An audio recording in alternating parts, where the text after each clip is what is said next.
जी दोस्तों, ट्रिग्नोमेट्री के सेशन को आगे बढ़ाते हुए आज हम लोग बहुत ही महत्वपूर्ण क्वेश्चन को देखेंगे। इसके पिछले वाले वीडियो में बहुत ही महत्वपूर्ण क्वेश्चन देखे थे। आज भी हम लोग बहुत ही महत्वपूर्ण क्वेश्चन देखेंगे। जैसा कि आपको दिख रहा है, दिया हुआ है 2 sin 2 थीटा बराबर √3 हो तो थीटा का वैल्यू ज्ञात कीजिए। ठीक है, तो आइए देख लेते हैं। दिया हुआ है 2 sin 2 थीटा इक्वल टू √3, तो 2 को हम लोग इधर लेके चलते हैं तो sin 2 थीटा इक्वल टू हो जाएगा √3/2। तो देखिए √3/2 किसका वैल्यू होता है? sin 60 अंश का वैल्यू होता है। किसका वैल्यू होता है? sin 60 अंश का वैल्यू होता है √3/2। तुलना कर लेते हैं तो 2 थीटा इक्वल टू हो जाएगा 60 डिग्री, तो थीटा का वैल्यू कितना आ जाएगा? 30 डिग्री। तो देखिए 2 तिहाई 6, 30 डिग्री होगा कि नहीं? तो थीटा बराबर आपका हो जाएगा 30 अंश। तो देखिए दिया हुआ है बी, ऑप्शन नंबर बी में दिया हुआ है 30 अंश। ठीक है, चलिए आइए हम लोग चलते हैं नेक्स्ट क्वेश्चन पे।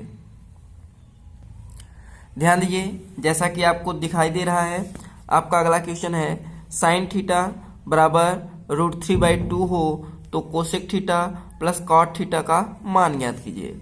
तो आइए देख लेते हैं। साइन थीटा बराबर √3/2 किसका वैल्यू होता है? साइन 60 अंश का वैल्यू होता है। तो थीटा का वैल्यू कितना आ गया? 60 अंश। थीटा की जगह पे हम लोग यहाँ पे 60 अंश रख देंगे, तो यहाँ पे हो जाएगा आपका कोसेक 60 अंश और प्लस कॉट 60 अंश। तो कोसेक 60 अंश का वैल्यू कितना हो जाएगा? 2/√3 होता है, प्लस कॉट 60 अंश का वैल्यू कितना हो जाएगा? 1/√3। तो देखिए आपका हर समान है तो अंश को सीधा जोड़ लिया जाएगा। 2 और 1 3, 3/√3 कितना हो जाएगा? 3।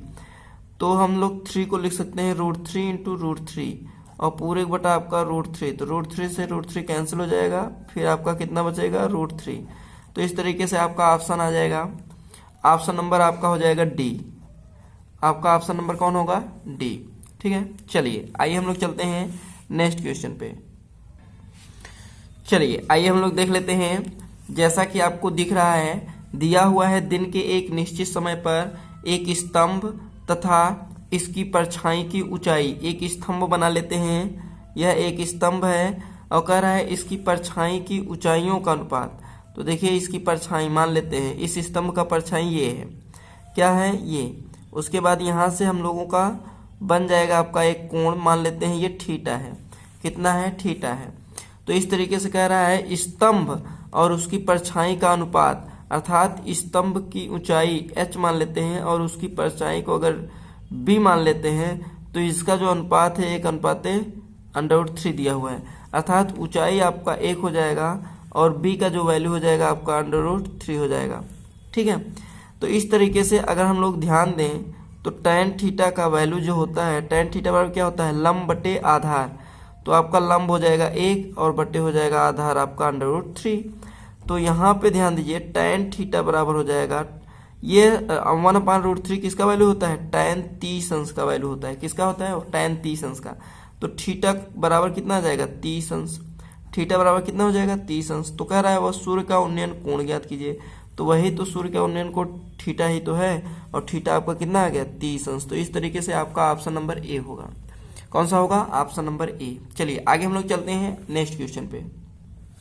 ध्यान दीजिए, आपका जो अगला क्वेश्चन है, जैसा कि दिया हुआ है, किसी समय सूर्य का उन्नतांक 60 अंश है और उसी समय एक ऊर्ध्वाधर खड़े खंभे की परछाई, ऊर्ध्वाधर खड़ा खंभा ये मान लेते हैं, और उसका मान लेते हैं कोण जो है कितने अंश का बना रहा है? ये 60 अंश का कोण बना रहा है। ठीक है, यहाँ मान लेते हैं ए, यहाँ मान लेते हैं बी, यहाँ मान लेते हैं आपका सी। ठीक, कह रहा है 60 अंश जब बनता है तो उसी समय एक ऊर्ध्वाधर खड़े खंभे की परछाई जो होता है 100 मीटर हो जाता है। तो ये आपका कितना हो गया? 100 मीटर लंबी हो जाती है। तो इस खंभे की ऊंचाई कितनी है? ऊंचाई मान लेते हैं h है। कितनी मान लेते हैं? h। हम लोग tan थीटा का फार्मूला लगा देते हैं, तो tan 60 अंश, tan 60 अंश बराबर क्या हो जाएगा? लंब बटे आपका आधार। आधार आपका कितना है? 100। tan 60 अंश का वैल्यू कितना होता है? √3। √3 बराबर हो जाएगा h/100। h का वैल्यू कितना हो जाएगा? 100√3। कितना हो जाएगा? 100√3।